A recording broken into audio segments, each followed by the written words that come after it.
Sri Kuberan TV நேர்கள் அனைவருக்கும் இனிய வணக்கம். நான் உங்கள் டிஜே சுந்தரபாண்டி, சிவகாசியிலிருந்து. நேர்களே, தற்போது நம்ம பார்க்க போகிற விஷயம் என்ன அப்படிங்கும்போது, இந்த 2025 யாராலையுமே மறக்க முடியாத ஒரு அற்புதமான செயல்பாடுகள் நடந்து கொண்டிருக்குது. என்னன்னு பார்த்தீங்கன்னா, எப்பவுமே வருஷம் கிரகங்களுடைய பெயர்ச்சிகள் இருக்கும். அதுவும் சனி பகவான், ராகு பகவான், அல்லது சனி பகவான், குரு பகவான், இப்படி தான் பெயர்ச்சிகள் ஏற்படும். ஸோ இந்த வட்டம் பார்த்தீங்கன்னா, அந்த 2025 மிகப்பெரிய ஒரு மாற்றத்தை ஏற்படுத்தக்கூடிய செயல்பாடுகளில் ஃபஸ்ட்டு மார்ச் மாதம் இறுதியில் சனி பயிற்சி இப்போ நடந்தது. அதுக்கு அடுத்தபடியாக பார்த்தீங்கன்னா குரு பயிற்சி. இப்போ நம்ம பார்க்க போகிறது என்னென்னா ராகு கேது பயிற்சி. இந்த 3 கிரகங்களின் பயிற்சிகள் மூலமாக மிகப்பெரிய மாற்றங்கள், சில விஷயங்களில் ஒரு பதட்டமான சூழ்நிலையெல்லாம் யோசிச்சிட்டே இருக்கும் பொழுது, இந்த ராகு கேது பகவான் உங்களுடைய வாழ்க்கையில் என்னென்ன விஷயங்கள்லாம் செயல்படுத்த போகிறாங்க, இந்த ராகு கேது பயிற்சி எப்போ நடக்க போகுது அப்படின்னு சொல்லி ஃபஸ்ட்டு தெரிஞ்சுக்கிடுவோம். ஸோ அதுக்கப்புறம் உங்களுடைய ராசிக்கான பலன், இந்த ராகு கேது பகவான் ராசியை விட்டு இன்னொரு ராசியை கடந்து சொல்லும்போது என்னென்ன மாற்றங்கள், உங்களுடைய ராசிக்கு என்னென்ன ஒரு நற்பலன்கள் கொடுக்க போகிறாங்க அப்படிங்கிறத பார்க்கலாம். அதாவது மே மாதம் 18ஆம் தேதி ராகு பகவான் மீன ராசியிலிருந்து கும்ப ராசிக்கும், கேது பகவான் கன்னி ராசியிலிருந்து சிம்ம ராசிக்கும் பயிற்சியாகி வருகிறார். அதாவது மற்ற கிரகங்கள் 7 கிரகங்கள் என்ன பண்ணுவாங்கன்னா கிளாக் வைஸில் சுற்றுவாங்க. இந்த ராகும் கேது பகவான் மட்டும் என்ன பண்ணுவாங்கன்னா ஆண்டி கிளாக் வைஸில் சுற்றுறது தான் இவங்களுடைய இயல்பான குணம். அப்புறம் என்ன அர்த்தம்னா, மனிதர்களுடைய செயல்பாடுகள் நேர்மையாக போய்கிட்டே இருக்கவங்க என்ன பண்ணுவாங்க, எதிர்மறையாக நோக்கி பயணிப்பாங்க. எதிர்மறையாக நோக்கி பயணிக்கிறவங்க என்ன பண்ணுவாங்கன்னா நேர்மையை நோக்கி பயணிப்பதற்கான ஒரு ஆற்றலை ஏற்படுத்த வேண்டும். அதுவும் நிழல் கிரகங்களாகிய ராகு கேது பகவான் மட்டுமே அந்த முழுமையான செயல்பாடை செயல்படுத்த முடியும் என்பதற்காகவே இவங்க என்ன பண்ணுறாங்கன்னா ஆண்டி கிளாக் வைஸில் சுத்த வைக்கிறாங்க அப்படின்னு பார்க்குறோம். நிழல் கிரகங்கள் சொந்த வீடு இல்லாத ஒரு கிரகங்கள். அப்போ சொந்த வீடு உள்ள கிரகங்களுக்கே ஆளுமை தன்மை இருக்கும். சொந்த வீடு இல்லாத கிரகங்களுக்கு எப்படி ஆளுமை தன்மை இருக்கும் அப்படிங்கிற ஒரு கேள்வி வைக்கலாம். இவங்களுக்கு சொந்த வீடு தான் இல்லை, ஆனால் இவங்க எந்த வீட்டில் உட்காந்துருக்காங்களோ அந்த வீடை தான் வீடாக மாற்றிடுவாங்க. அதாவது வாடகை வீட்டுக்கு இப்போ போயிருக்கோம் பார்த்தீங்களா, ஒரு வாடகை வீட்டில் இருந்தோம்னா 20 வருஷத்துக்கு மேலே வந்துட்டு என்ன சொல்கிறாங்க, தனக்கு சொந்தம் சொல்லி ஒரு சட்டம் இருந்துச்சுன்னு சொல்லி சொல்கிறாங்க. ஸோ அதே மாதிரி தான் இவங்களுக்கு அப்படிலாம் கிடையாது. இவங்க போகிற 1.5 வருஷமும் அந்த வீடு அவங்க வீடு தான். 1.5 வருஷத்துக்கு அப்புறம் அந்த வீடை தன்னுடைய சேவை வீட்டுக்காரர் எடுத்துக்கலாம். அதில் உள்ள அந்த ராசியில் உள்ள கிரகங்கள் எடுத்து ஆளுமை கொள்ளலாம். ஆனால் இவங்க ஒரு ராசிக்குள்ளே போயிட்டாங்கன்னா உங்களுடைய சுய ஜாதகத்தில் இப்போ ராகு பகவான் எங்கே வர்றாரு, கும்பராசிக்கு வர்றாரா, கும்ப ராசியில் என்னென்ன கிரகங்கள் இருக்கோ அந்த கிரகத்துடைய ஆளுமையை இவர்களே எடுத்துக்கொள்வார்கள். கேது பகவான் சிம்மராசிக்குள்ளே போகிறாருன்னா சிம்மராசிக்குள்ளே உங்களுடைய சுய ஜாதகத்தில் என்ன கிரகங்கள் இருக்குது, ஸோ அந்த கிரகங்களுடைய வலிமை என்ன, அவங்களுடைய காரகத்துவம் சம்பந்தப்பட்ட விஷயங்கள், உறவு சம்பந்தப்பட்ட விஷயங்களில் உள்ள செயல்பாடுகளை இவர்கள் எடுத்து செயல்படுத்த ஆரம்பித்து விடுவார்கள் என்பதற்காகவே இந்த ராகு கேது பயிற்சி என்றாலே ஒரு பதட்டம். சனி பயிற்சியை பார்த்து எப்படி ஒரு பதட்டமும் ஒரு பதட்டமான ஒரு படபடப்பான சூழ்நிலைகள் ஏற்படுதோ அதே மாதிரி ராகு கேது பயிற்சியை வச்சும் ஏற்படுகிறது என்று பார்க்குறோம். ராகு பகவானுக்கு அதாவது ஒரு பவர்ஃபுல் அப்படின்னு பார்க்கும்போது அமாவாசை ராகு பகவானுக்கு மிகப்பெரிய ஒரு பவர்ஃபுல்லான செயல்பாடு. யாரெல்லாம் ராகுவை அதிகமாக இயக்க வேண்டும் நினைக்கிறார்களோ அவர்கள் அமாவாசை அன்று உறுதியாக ராகு பகவானுக்கு சாந்தி பிரித்தி பண்ணால் நல்ல ஒரு மாற்றம் ஏற்படும். அதே போல் கேது பகவான் பார்த்திங்கன்னா பௌர்ணமி அன்னைக்கு கேது பகவானுக்கு அங்கே உள்ள துர்க்கை அம்மனுக்கு நீங்கள் வழிபாடு செய்யும்பொழுது, அங்கே உள்ள விநாயகருக்கு வழிபாடு செய்யும்போது உங்களுக்கு மிகப்பெரிய ஒரு நல்ல முன்னேற்றமான சூழ்நிலைகள். அதாவது கேது பௌர்ணமின்னு சொல்லிட்டோம். பெண் தெய்வம் எந்த தெய்வமாக இருந்தாலும் சரி, பெண் தெய்வங்களுக்கு நீங்கள் ஒரு வழிபாடு முறைகளை கரெக்டாக ஃபாலோ பண்ணிங்கன்னா கேது பகவான் உங்களுக்கு மிகப்பெரிய ஒரு அற்புதமான ஒரு நல்ல முன்னேற்றமான சூழ்நிலையை இது 12 ராசி நேயர்களுக்குமே கொடுப்பார். ஓகே, இப்போ ராகு பகவான் அமாவாசை சொல்லிட்டோம், கேது பகவான் பௌர்ணமின்னு சொல்லிட்டோம். இந்த ராகு கேது பகவானுடைய நம்மளுடைய வாழ்க்கையில் ஏற்படுகின்ற மாற்றம் என்ன? ராகுனா என்ன விஷயத்தை இயக்குவார், கேதுனா எந்த விஷயத்தை இயக்குவார் நம்மளுடைய இயல்பான ஆக்டிவிட்டீஸில் அப்படின்னு பார்த்தீங்கன்னா, ராகு போல் கொடுப்பாரும் இல்லை, கேது போல் தடுப்பாரும் இல்லைன்னு சொல்லியிருக்காங்க.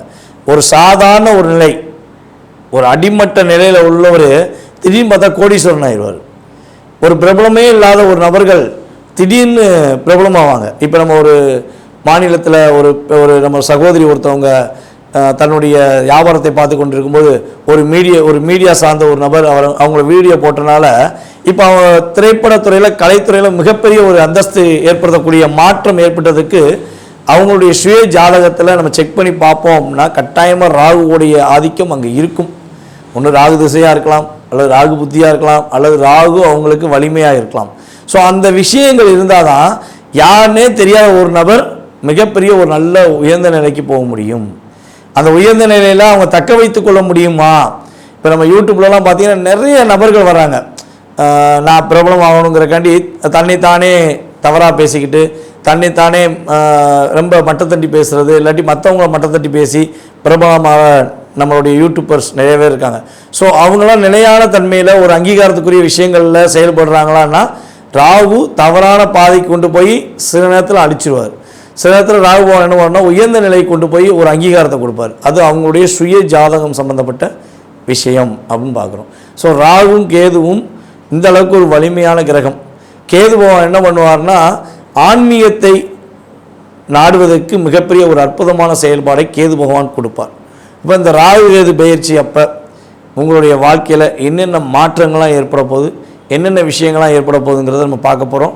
ஸோ நேர்களே, இது ஒரு முக்கியமான விஷயம் என்னென்னா, இப்போ நம்ம பார்க்குற விஷயங்கள் எல்லாமே ஒரு பொது பலன்களை கோச்சார ரீதியாக ராகு கேது பயிற்சிகளில் உங்களுக்கு ஏற்படும் மாற்றங்கள் மற்றும் முன்னேற்றங்கள் நீங்கள் கடைபிடிக்க வேண்டிய ஒரு சில பாதுகாப்பான விஷயங்கள்னு பார்க்குறோம். இதில் ஒரு 20% உங்களுடைய வாழ்க்கையில் மாற்றம் இருக்கும். இதை தவிர்த்து உங்களுடைய எதிர்கால சம்மந்தப்பட்ட கேள்விகள் உங்களுக்கு அதிகமாக இருக்குது அப்படின்னா நீங்கள் உங்கள் சுய ஜாதகத்தை செக் பண்ணணுன்னா கட்டாயமாக கீழே உள்ள வாட்ஸ்அப் நம்பருக்கு உங்கள் டீட்டெயில்ஸ் அனுப்பணுங்க. கட்டணத்தின் அடிப்படையில் முன்பதிவு செய்தவர்களுக்கு உங்களுடைய சுய ஜாதகம் சம்பந்தப்பட்ட விஷயங்களை மிக துல்லியமாக கணித்து கூற நான் கடமைப்பட்டிருக்கிறேன். வாங்க உங்களுடைய ராசிக்கான பலன்களை பார்ப்போம். அன்பார்ந்த ரிஷபராசி அன்பர்களுக்கு ராகு கேது பகவான் மே மாதம் 18ஆம் தேதிக்கு மேல் என்னென்ன மாற்றங்களை கொடுக்க போறார்? ராகு பகவான் எத்தனாம் இடத்துக்கு மேசராசிக்கு செல்கிறார், கேது பகவான் எத்தனாம் இடத்துக்கு வருகிறார் என்று பார்க்க போறோம். அதாவது ராகு பகவான் உங்கள் ராசிக்கு 11ஆம் இடத்துல கடந்த 1.5 வருட காலமாக அமர்ந்திருந்தார். கேது பகவான் உங்கள் ராசிக்கு 5ல் அமர்ந்திருந்தார். இப்போ இவங்க டிரான்ஸ்லேட் எப்படி ஆகுதுன்னா, ரிஷபராசி அன்பர்களுக்கு 10ஆம் இடமான கும்ப ராசியை நோக்கி ராகு பகவான் பயிற்சியாகி போகிறார். ரிஷபராசிக்கு 4ஆம் இடமான சிம்ம ராசியை நோக்கி கேது பகவான் வருகிறார்.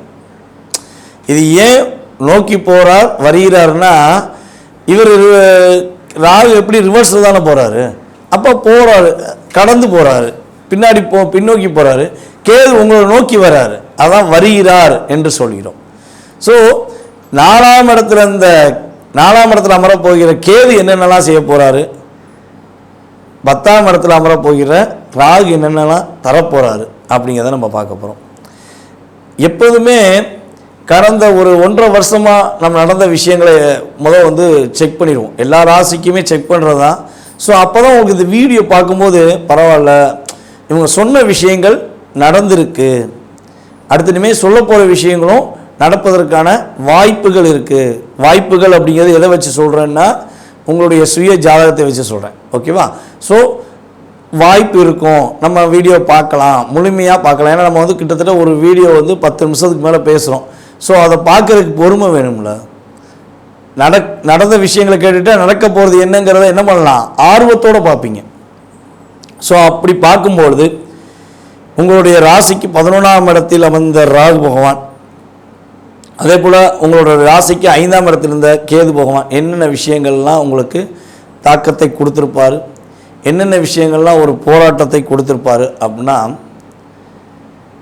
இந்த 1.5 வருஷத்தில் ரிஷபராசிக்காரங்க மாதிரி அதிகமான மன அழுத்தத்தை சந்தித்தவங்க யாருமே இருக்க முடியாது. எழுதி வச்சுக்கலாம், 100%. உண்மையிலே பார்த்திங்கன்னா நீங்கள் சிரிச்ச முகமாகவே செயல்படுவீங்க. எங்கே பார்த்தாலும் ஒரு புன்னகை இருக்குது. ஒன்று நீங்கள் சிரித்த முகமாக இருப்பீங்க, இல்லைன்னா நீங்கள் இருக்கிற இடம் சிரித்த முகமாக இருக்கக்கூடிய ஆற்றல் இருக்கும். ஒரு இடத்துல சிரிப்பு இருக்குது, புன்னகை அதிகமாக வருது, அதே போல் ஒரு என்ன சொல்கிறேன்னா போர் அடிக்காமல் போகுதுன்னா அங்கே ரிஷபராசிக்காரங்க இருக்காங்கன்னு அர்த்தம். யார் வீட்டிலலாம் காசு சம்மந்தப்பட்ட விஷயங்கள் தடுமாற்றம் அதிகமாக இருக்காதுன்னா ரிஷபராசிக்காரங்க இருக்கிற வீட்டில் காசு தடுமாற்றம் இருக்காது. ரிஷபராசிக்காரங்களுக்கு காசு இருக்காதுங்கிறது உண்மையான விஷயம். ஏன்னா நீங்கள் பார்த்தீங்கன்னா என்ன பண்ணுவீங்கன்னா, தான்கிட்ட இருக்க அதாவது யாராவது உதவியும் கேட்டாங்கன்னா உங்கள்கிட்ட இருக்க சட்டப்பையில் காசை எடுத்து மற்றவங்களுக்கு கொடுத்துட்டு பரவாயில்ல 10 ரூபா வச்சுக்கோங்கள போதும், நம்ம சமாளிச்சுக்கலாம், அவங்க நல்லா இருக்கட்டும் அப்படின்னு நினச்சிட்டு போகிற மக்கள் தான் நீங்கள். ஸோ அப்படிப்பட்ட தன்மை கொண்ட உங்களுக்கு கடந்த 1.5 வருட காலமாக அதிகமான மன அழுத்தம், ஒரே தாக்கத்திலே இருந்திருப்பீங்க. தொழில் பண்ணவங்களாம் ஏன்டா தொழில் பண்ணோம், தொழிலை விட்டுட்டு போயிடலாமா, இந்த தொழில் பண்ணுறதுக்கு தொழிலை விட்டு போயிடலாமான்னு யோசித்தவங்க ஒரு 60% போயிட்டேன்டா, தொழில் எனக்கு சம்மந்தமே இல்லை அப்படின்னு சொல்லி போனவங்க குறைஞ்சது ஒரு 80% இருப்பாங்க. ஒரு நிரந்தரமான ஒரு தொழில் பண்ண முடியாத சூழ்நிலையெல்லாம் உங்களுக்கு நடந்திருக்கும். அதே போல் பார்த்திங்கன்னா ரொம்ப டிப்ரெஷன், ரொம்ப டிப்ரெஷன், எதுக்கு எடுத்தாலும் போராட்டம், நம்ம இடம் ஃபுல்லாக ஏமாற்றம். உண்மையாக அன்பு வச்சாங்க, நம்ம மேலே பாசம் வச்சாங்கன்னு நினச்சி ஏமாந்தது அதிகம். அவ்வளோ ஒரு அழுத்தமான சூழ்நிலை நீங்கள் இருந்திருக்கீங்க. கிட்டத்தட்ட அந்த அக்டோபர் 2000 எனக்கு தெரிஞ்சு பார்த்திங்கன்னா அக்டோபர் 2023 உங்களுக்கு ஆரம்பித்தது பிரச்சனை. அதிலிருந்து இப்போ வரையும் இந்த ராகுகேது பயிற்சி ஏற்படுற வரையும் நீங்கள் படுற பாடு சொல்லவே முடியாது. ஃபஸ்ட்டு அடி யார் வாங்கினான்னா மிருகசீரிஷ நட்சத்திரம் 2023 நவம்பர் மாதம் ஃபஸ்ட்டு அடி ஒரு 6 மாதத்துக்கு வச்சு செஞ்சாங்க. நம்ம யாரை, நம்மளுடைய மிருகசீரிஷ நட்சத்திரக்காரங்களை. அதுக்கு அடுத்து யார் அடி வாங்கினான்னா ரோகிணி நட்சத்திரம். நம்மளுடைய ரிஷபராசியில் உள்ள ரோகிணி நட்சத்திரம் கிட்டத்தட்ட 10 மாதம் படாத பாடு. 2024 ஏப்ரல் எப்போ வந்துச்சோ அதில் இருந்து 2024 நவம்பர் வரையும் மேக்ஸிமம் ரோகிணிக்கு வச்சு செஞ்சிச்சேன். ஒன்று அம்மா மகன் சண்டை, இல்லை அம்மாவுக்கு உடல்நிலை சரியில்லை, இல்லை மனசே சரியில்லை, மனசு சரியில்லாமல் மனநல டாக்டர்லாம் பார்த்துடலாமா அப்படிங்கிற ஒரு எண்ணத்தெல்லாம் கொடுத்தாங்க. ராகு பகவான் கேது பகவான் அந்த தாக்கத்தை அந்தளவுக்கு ஓவராப் திங்கிங், ஓவராப் அழுத்தம், ஒரு சின்ன விஷயத்தை கூட யோசிக்க முடியாத அளவுக்கு அழுத்தம் கொடுத்தாங்க. இப்போ கடந்த ஒரு 5 மாதமாக 2024 நவம்பர்லேருந்து இந்த 2025 மே மாதம் வரையும் செஞ்சான் கார்த்திகை நட்சத்திரக்காரத்தை. என்னால் முடியும், எதையும் நான் சமாளிக்க முடியுங்கிற ஆற்றல் கொண்ட கார்த்திகை நட்சத்திரத்தை வச்சு செஞ்சாங்க. இப்போல்லாம் கார்த்திகை நட்சத்திரக்காரங்க படாத பாடுபட்டு இருக்காங்க, எதையுமே யோசிக்க முடியல, தனக்குள்ளேயே தாழ்வு மனப்பான்மை, தனக்குள்ளேயே ஒரு போராட்டம். இதெல்லாம் கடந்த 2023 நவம்பரிலிருந்து 2025 மே மாதம் வரையும் ரிஷபராசிக்காரர்களுக்கு நடந்த ஒரு போராட்டம், ஒரு ஏமாற்றம், ஒரு மன அழுத்தம், இது கட்டாயமாக இருந்திருக்கும். ஸோ இவ்வளோ விஷயம் நடந்திருக்க உங்களுக்கு இந்த ராகுவும் கேதுவும் என்ன மாற்றத்தை கொடுக்க போகிறாங்க அப்படிங்கிறத உறுதியாக பார்க்கலாம். ஸோ பார்க்குறதுக்கு முன்னாடி அன்பார்ந்த ரிஷபராசினியர்களுக்கு நான் கேட்பது என்னவென்றால், நீங்கள் நான் சொன்ன விஷயங்கள்லாம் உங்களுக்கு கடந்த காலங்களில் இப்போது வரையும் ரிஷபராசிக்காரர்களுக்கு நடந்தது என்றால் உங்களுடைய மேலான கருத்துக்கள் என்ன நடந்துச்சோ அந்த கருத்துக்களை எனக்கு ஃபீட்பேக்காக கொடுக்கலாம். ஸோ நடக்கவில்லை, நான் பரவாயில்ல, ஓரளவு தப்பிச்சிட்டேன் அப்படின்னு நீங்கள் நினச்சிங்கன்னா உங்களுடைய சுய ஜாதகத்தில் தசா புத்திகள் அற்புதமாக இருந்திருக்கும். அதான் உண்மையான விஷயம். ஸோ இப்போ நீங்கள் உங்கள் கமெண்ட்ஸை கொடுக்க ரெடி ஆகிட்டீங்க, நான் நம்புகிறேன். இப்போ நம்ம என்ன பண்ண போகிறோம்னா, ராகு கேது பயிற்சியில் ஏற்படுகின்ற உங்களுக்கு மாற்றங்கள் என்னென்ன. ராகு பகவான் உங்கள் ராசிக்கு 10ஆம் இடத்துல அமரப்போகிறார், கேது பகவான் உங்கள் ராசிக்கு 4 அமரப்போகிறார். என்னென்ன மாற்றங்களை கொடுக்க போகிறாங்க அப்படிங்கும்போது, இவ்வளோ நாட்களாக இருந்த மன அழுத்தம் உங்களை விட்டு வெளியே போகுது. மன அழுத்தம் உங்களை விட்டு வெளியே போய் ஒரு தைரியம், தன்னம்பிக்கையாக நீங்கள் செயல்படக்கூடிய ஆற்றல் இருக்கும். நீங்கள் சொன்னால் இனிமேல் சிரிச்ச முகமாக சொல்லுவீங்க. சோர்ந்த முகத்துடன் இருப்பதற்கான வாய்ப்புகள் இல்லவே இல்லை. உங்கள் முகத்தில் புத்துணர்ச்சியும் ஒரு புதுமையான செயல்பாடுகளும் ஏற்படும். மனசுக்குள்ள என்னென்ன விஷயங்கள்லாம் செய்யலாமா வேண்டாமா, இதை செஞ்சால் நல்லா இருக்குமா, அதை செஞ்சால் நல்லா இருக்குமா, செஞ்சால் மாட்டிக்கிடுவோமா அப்படிலாம் நீங்கள் யோசித்தீங்க பார்த்தீங்களா, அந்த நிலை மாறப்போகுது. உறுதியாக நீங்கள் நினச்ச விஷயத்தை செய்வீங்க. எதை பற்றியும் யோசிக்கவே தேவையில்லை. இனிமேல் உங்கள் கற்பனை ஆற்றலை அடக்க ஒரு வயலாக முடியாது.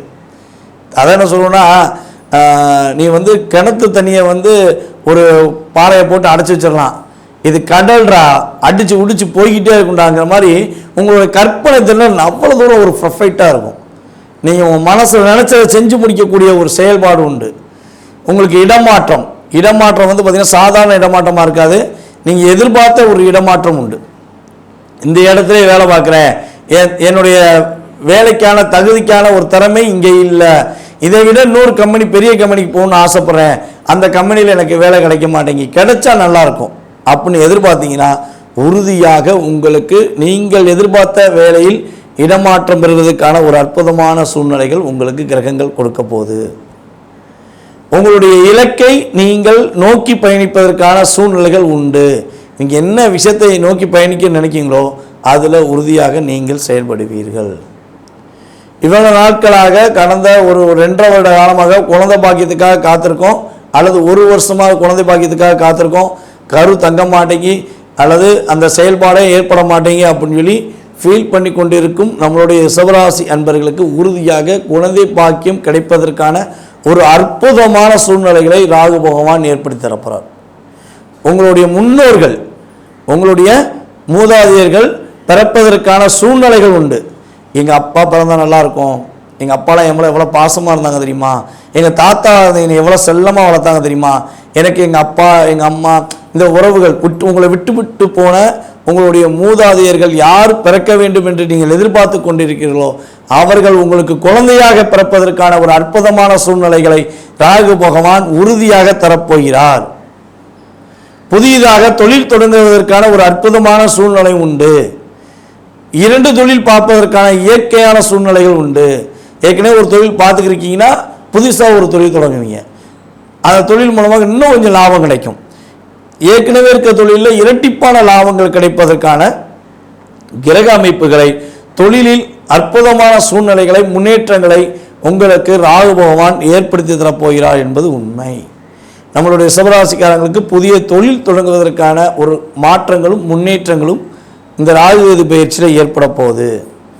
கடன் பிரச்சனை மீளாத பிரச்சனை, கடன் கடன் கடன் வாங்கினது 500 ரூபா கெட்டது 5000 ரூபா, வாங்கினது 50,000 ரூபா கெட்டது 5 லட்சம் ரூபான்னு சொல்லி நீங்கள் ஃபீல் பண்ணி ஒரு மனசுக்குள்ளேயே அழுத்தத்தில் இருந்த சூழ்நிலை மாறி உங்களுடைய கடன் சுமை உங்களுக்கு குறைய போகிறது. வட்டி இல்லாத கடன்கள் மூலமாக நீங்கள் வெளியேற போகிறீங்க, பிரச்சனையிலிருந்து வெளியேற போகிறீங்க. அதெல்லாம் வட்டி இல்லாத கடன் அப்படின்னா ஒரு குறிப்பிட்ட அமௌண்ட்டை கொடுத்துருவீங்க. கட்டாயமாக நீங்கள் வாங்கின அமௌண்ட்டில் ஒரு 3/4 அமௌண்ட் இந்த வட்டம் கொடுக்க முடியும்.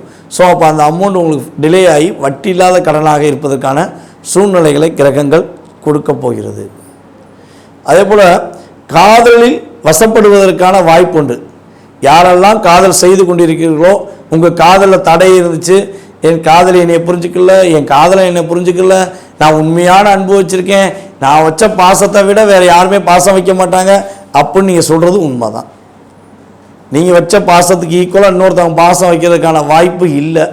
ஆனால் நீங்கள் டார்ச்சர் வச்சுருக்கீங்களே, இவ்வளோ நாளாக உங்களுக்குள்ள அழுத்தத்தையும் போராட்டத்தையும் உங்களுடைய எதிராளிக்கு கொடுத்தீங்களே, உங்கள் எதிராளி உங்களுக்கு கொடுத்தாங்கன்னு நினச்சி நீங்களும் கஷ்டப்பட்டீங்களே.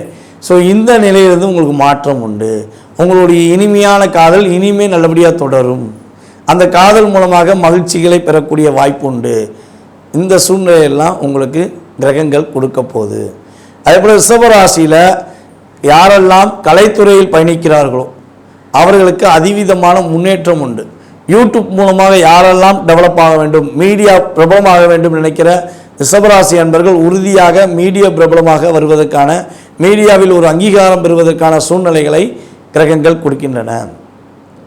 அதேபோல் ரிஷபராசி பெண்களுக்கு மிகப்பெரிய ஒரு மாற்றம் உண்டு. உங்களுடைய குடும்பத்தில், அதாவது ரிஷபராசியில் கல்யாணம் முடித்த பெண்களுக்கு குடும்பத்தில் மதிப்பில்லை, மரியாதை இல்லை, ஒரு பொறுப்பான மருமகளாக இருந்து கூட ஒரு அங்கீகாரம் கொடுக்கலையே அப்படின்னு சொல்லி ஃபீல் பண்ணுற நம்மளுடைய ரிஷபராசி பெண்களுக்கு குடும்பத்தில் உயர்ந்த பதவியை கொடுக்கக்கூடிய ஒரு அங்கீகாரம் கிடைக்கக்கூடிய சூழ்நிலைகள் உண்டு.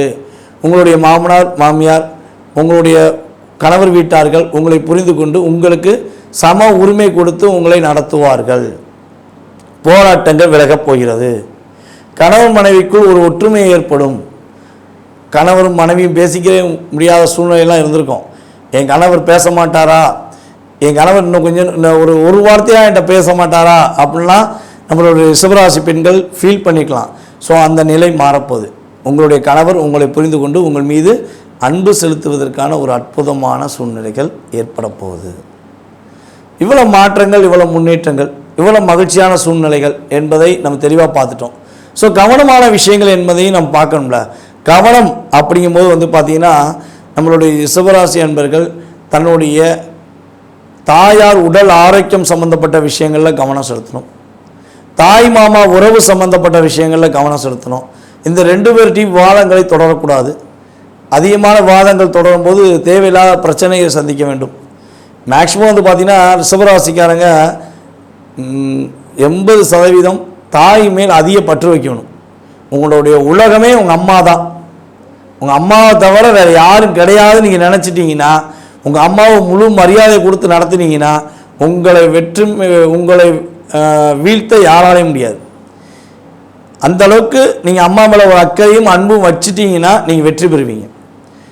ஓகேவா? ஸோ இது உங்களுக்கு ரொம்ப ரொம்ப முக்கியமான விஷயம். இது இப்போ கிடையாது, இந்த ராகுகேது பயிற்சி மட்டும் கிடையாது. பொதுவாகவே ரிஷபராசி அன்பர்கள் தன்னுடைய தாய் மீது அதிக பாசம் அன்பு வைத்திருப்பீங்க. ஸோ யாரெல்லாம் வைக்கலையோ அவங்களாம் இனிமேல் வச்சுக்கோங்க. அம்மாவை அதிகமாக அக்கறையுடன் பாசத்துடன் பார்த்துக்கொள்ளுங்க. அதே போல் ரிஷபராசி ஆண்கள் இந்த காலகட்டங்கள், இந்த ராகுகேது பயிற்சி காலகட்டங்களில் பெண்கள் சம்பந்தப்பட்ட விஷயங்கள் ரொம்ப கவனம் செலுத்தணும். பெண்களை தவறாக நடத்துவது, தன்னுடன் இருக்கும் பெண்களை தவறாக சித்தரித்து செயல்படுத்துவது, இல்லை அடிமைத்தனம் படுத்துவது, இதெல்லாம் செய்தீர்கள் என்றால் நம்ம சொன்ன விஷயங்கள் எதுவுமே கிடைக்காம தேவையில்லாத பிரச்சனை சந்திச்சிருவீங்க. புதிதாக கூட்டுத் தொழில் தொடங்குவதாக இருந்தால் ரொம்ப ரொம்ப கவனமாக யோசித்து நிதானமாக தொடங்குங்க. உங்களுடைய பார்ட்னர் ஜாதி உங்கள் ஜாதி செக் பண்ணிக்கோங்க. செக் பண்ணிவிட்டு நீங்கள் கண்டிப்பாக தொடங்கலாம். புதிய வண்டி வாகனங்கள் வாங்குவதாக இருந்தால் கொஞ்சம் கவனம் தேவை. புதிய வீடு கட்டுவதற்கான முயற்சிகள் எடுத்தால் கட்டாயமாக கவனம் தேவை. அந்த வீடு கட்ட போகிற இன்ஜினியர் யார், இன்ஜினியர் ஏற்கனவே கட்டின வீடு என்ன, அந்த வீட்டில் எவ்வளோ தூரம் வலிமை இருக்குது, நல்லா இருக்கா, வீடு இருக்கா, வீடு கட்ட சொன்ன டேட்டை முடிச்சு கொடுத்தாரா, இதெல்லாம் செக் பண்ணிவிட்டு வீடு கட்டுறதுக்கான முயற்சி எடுங்க. அவசரப்பட்டு நம்பிட வேண்டாம். ஏன்னா பாதியோடு நிப்பாட்டிட்டு போயிடுவார். அவர் காரணம் கிடையாது, கிரகம் காரணமாயிரும். ஸோ அப்போ நம்ம அவர் தானே காரணம் சொல்ல முடியும். ஸோ அதனால் செக் பண்ணிவிட்டு வீடு கட்டுங்க. வண்டி வாகனங்கள் வாங்க வந்தால் பழைய வண்டி வாகனம் வாங்க, புது வண்டி வாகனம் வாங்க வேண்டாம். பழைய வண்டி வாகனமாக இருந்தாலும் உங்களுக்கு நம்பிக்கையான நபர்கள்ட்ட கொடுத்து செக் பண்ணிவிட்டு வாங்கினீங்கன்னா சிறப்பு. மேக்சிமம் ஒவ்வொரு வியாழக்கிழமையும் நம்மளுடைய ரிஷபராசி அன்பர்கள் இந்த கிரக ரீதியான செயல்பாடுகள் தப்பிப்பதற்காக ஒவ்வொரு வியாழக்கிழமையும் உங்களால் முடிந்தளவு சிறு குழந்தைகள், ஆதரவற்ற குழந்தைகளுக்கு மாதத்துக்கு ஒரு நாள் அல்லது ஒவ்வொரு வியாழக்கிழமையும், சரியா, இந்த 2ஐயும் செய்கிறது உங்கள் விருப்பம்தான். வாரத்தில் ஒரு நாளாக மாதத்தில் ஒரு நாளாக நீங்கள் தான் முடிவு எடுக்கணும். ஆதரவற்ற குழந்தைகளுக்கு உங்களால் முடிஞ்ச உதவி செய்யுங்க. ஒரு சாப்பாடு, ஒரு புக்கு நோட்டு வாங்கி தரது, அல்லது அவங்க படிப்புக்காக ஏதாவது உதவி செய்கிறது, மருத்துவத்துக்காக உதவி செய்வது, இதை மட்டும் நீங்கள் கரெக்டாக ஃபாலோ பண்ணிங்கன்னா ரிஷபராசி என்பவர்களுக்கு இந்த ராகு கேது பகவானால் மிகப்பெரிய மாற்றமே ஏற்படும் தவிர தேவையில்லாத பிரச்சனையிலிருந்து விடுபட்டு வெற்றி பெறுவதற்கான ஒரு அமைப்பை ராகு கேது பகவான் கொடுப்பார்கள். இப்போ வரையும் நம்ம பார்த்தது எல்லாமே பொது பலன்களே. உங்களுடைய சுய ஜாதகத்தை நீங்கள் செக் பண்ணணுன்னா கீழே உள்ள கான்டாக்ட் நம்பருக்கு டீட்டெயில்ஸ் அனுப்பிவிடுங்க. உங்களுடைய மேலான கருத்துக்களை கட்டாயமாக ஃபீட்பேக்காக கொடுங்க. ஸோ அன்புடன் எதிர்பார்க்குறேன். மீண்டும் அடுத்த பதிவில் உங்களை சந்திக்கும் வரை தற்போது விடைபெறுவது நான் உங்கள் டிஜே சுந்தரபாண்டி, சிவகாசியிலிருந்து. நன்றி, வணக்கம். ஸ்ரீ குபேரன் டிவியை பார்த்தமைக்கு நன்றிகள். மேலும் இது போன்ற தகவல்களை தெரிந்து கொள்ள ஸ்ரீ குபேரன் டிவியை சப்ஸ்கிரைப் செய்யுங்கள். மறக்காமல் பெல் ஐக்கானை கிளிக் செய்யுங்கள்.